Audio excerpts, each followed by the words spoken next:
പറഞ്ഞൊരു ഒരു ദുആയുണ്ട്. ആ ദുആയുടെ ഒരു പ്രത്യേകത നോക്കണേ. ബിസ്മില്ലാഹിർ റഹ്മാനിർ റഹീം.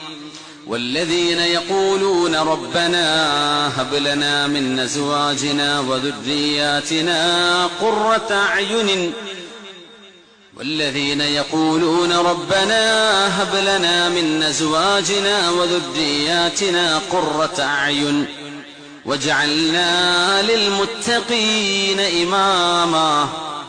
ഇങ്ങനെ ദുആ ചെയ്യുന്നവരും അല്ലാഹുവിന്റെ ഇഷ്ടപ്പെട്ടവരാണ്. എന്താ ദുആ ചെയ്യേണ്ടത്? റബ്ബനാ, ഞങ്ങളുടെ രക്ഷിതാവായ അല്ലാഹുവേ. ഈ ദുആ പഠിച്ചു വെക്കണേ. റബ്ബനാ ഹബ് ലനാ മിൻ അസ്വാജിനാ വദുർരിയാതിനാ, ഞങ്ങളുടെ ഭാര്യയിലും, ഭാര്യ പറയാണെങ്കിൽ ഭർത്താവില്, സൗജ് ആണിനും പെണ്ണിനും പറയും. അല്ലാഹുവേ, ഞങ്ങളുടെ ഭാര്യയിലും ഭർത്താവിലും, വദുർരിയാതിനാ, നീ ഞങ്ങൾക്ക് നൽകിയ മക്കൾ, നൽകാൻ പോകുന്ന മക്കള്, അതൊക്കെ അർത്ഥമുണ്ട് അവിടെ.